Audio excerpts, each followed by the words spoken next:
En Contexto, libertad de expresión. Doctor Luis de la Barreda, ¿cómo estás? Querido Jaime, mucho gusto en estar contigo. Gracias por venir.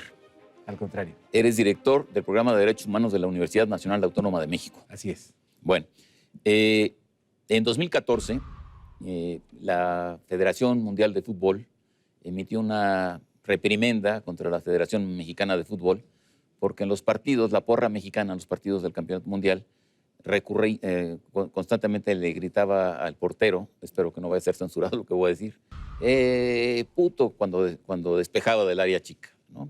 Y entonces dijo la Federación Mundial de Fútbol que eso era un grito homofóbico y que entonces debía ser eliminado. Y creo que puso una multa, pero no pasó de ahí. Y ahora la Federación Mexicana de Fútbol se ha hecho cargo de esa gran responsabilidad de depurar el idioma y depurar la discriminación homofóbica y pretende hacer lo mismo en los estadios mexicanos, prohibir ese grito de puto. ¿Es realmente un grito homofóbico? Y recientemente, Jaime, hay una nueva admonición de la FIFA que advierte que puede imponer nuevas sanciones si el grito persiste. Porque es un grito que se escucha en los estadios mexicanos y en los estadios extranjeros también, no solo cuando juega la selección mexicana. Este grito se ha venido también reiterando, imitando en estadios de otros países. Perdón, pregunta, entonces, ¿es un producto de exportación mexicana? ¿Lo exportamos y se popularizó o ya existía? Es un producto netamente mexicano, creo que tapatío, y creo que nació en los estadios de Guadalajara y se popularizó en toda la República y ahora tiene repercusiones, ecos en otros países del mundo. De ninguna manera podemos considerarlo como un grito homofóbico, porque no se le grita a un determinado jugador por sus rasgos físicos, por su personalidad, por su preferencia sexual, por el color de su piel, por algún defecto físico. No, se le grita a cualquiera que realice el saque de meta, a cualquiera. En los partidos que se juegan en los estadios mexicanos, se le grita a los porteros de los dos equipos.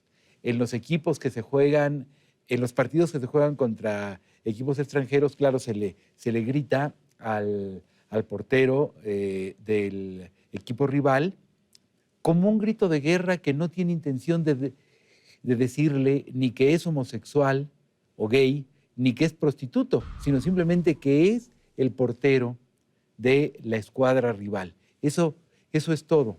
Sucede con esta palabra lo mismo que sucede con el mexicanismo güey. Güey, en un principio, bueno, güey es una deformación de la palabra buey. En un principio significa tonto, o mentecato, o pendejo. Fíjate cómo manejas güey.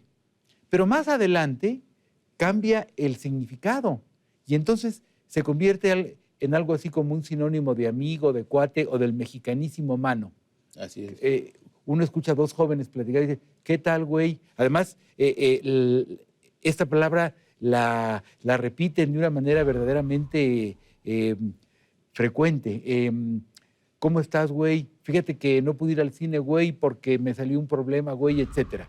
Después, esta palabra, güey, adquiere connotaciones más amplias. Es una palabra para señalar a cualquier hombre. Qué bonita corbata trae ese güey. Y después se convierte en una palabra para hablar del novio de alguien. Salió con su güey. ¿Cómo quisiera ser el güey de esa vieja? Entonces, no se le está diciendo a esa persona que sea tonto o mentecato. Lo mismo pasa con la palabra maldita que tanto ha molestado a la FIFA. No se está diciendo que el portero sea homosexual o que sea prostituto. Tiene en el contexto en que está empleada, tiene un significado similar, tan difícil de explicar como la interjección empleada en todos los estadios del mundo y en todas las arenas de box del mundo. Quiere decir que se está indicando quién es el adversario. En una pelea de box, cuando se presenta al... Pero Luis, incluso si tuviera una connotación sexual, ¿valdría la pena eliminar esto? Es decir, porque incluso la palabra puto o puta pues tiene muchas acepciones, ¿no? Sí. Me fue de la puta madre, Sí. ¿no? Qué puta suerte tienen, mira qué suerte Qué tienen, buena ¿no? suerte tienes. Y ahí le podríamos ir hilvanando. Entonces, la pregunta es, ¿realmente tiene que haber de parte de la autoridad este tipo de censura para las palabras una vez que se utilizan en cierto contexto y que no se están utilizando para discriminar a una, no sé? No, no tiene sentido. Muy distinto es el caso que ha ocurrido en estadios mexicanos y en estadios de otros países, donde a un jugador negro se le hace mofa precisamente por ser negro. En el caso del grito de guerra de las porras mexicanas, no se le grita al portero esa palabra porque se le esté calificando a ese portero, se le grita a cualquier portero. Son situaciones completamente distintas. En resumen, estás en contra. Totalmente en contra. Bueno, pero esto nos lleva a otra cuestión, y esto tiene que ver con la gazmoñería y la corrección política que se ha venido, según yo, convirtiendo en una epidemia. Y ahí está el caso. En 2013, 2010, 2013 más o menos, hubo un diferendo entre dos directores de periódicos en Puebla y se insultaron a más no poder. Uno le dijo al otro que era un pobre diablo, que era retrasado mental, y el otro le respondió una serie de insultos igualmente relevantes, entre comillas, y en alguna de esas uno de los dos le dijo al otro, tú eres un puñal y en tu periódico escriben puros maricones. Entonces esto llegó a la Suprema Corte de Justicia de la Nación y en 2013 la primera sala emitió un fallo diciendo que las palabras puñal y maricón utilizadas así podían dar pie a un daño moral y que entonces esto podría dar pie a una reparación de este daño. Es decir, la Suprema Corte de Justicia de repente censura la palabra puñal y la palabra maricón. No estamos ante una verdaderamente radicalización, entre comillas, y entre una censura que no viene ni el cuento. Sí, porque creo que las expresiones tal como las utilizó el director del diario, sin duda son inelegantes y vulgares. Pero una cosa es que lo sean, y eso que lo califiquen los lectores, y otra cosa es que se les dé una connotación de homofobia. Porque el director, y ese me parece el punto principal del argumento, no estaba diciendo realmente que los colaboradores del periódico adversario fueran homosexuales. Aquí la palabra maricón o la palabra puñal tenía también un contenido muy distinto en el contexto que se estaba usando. Cuando en una situación se le dice a una persona, tú te atreverías a plantear esto y dice, no seas maricón. No seas maricón no quiere decir no seas homosexual, quiere decir no seas collón, no seas sacón, no seas miedoso, no seas cobarde. Entonces, lo que es homofóbico realmente es señalar a un homosexual despectivamente, minusvalorarlo, agredirlo por ser homosexual. Lo que es racista es señalar a una persona por el color de su piel o por su origen étnico.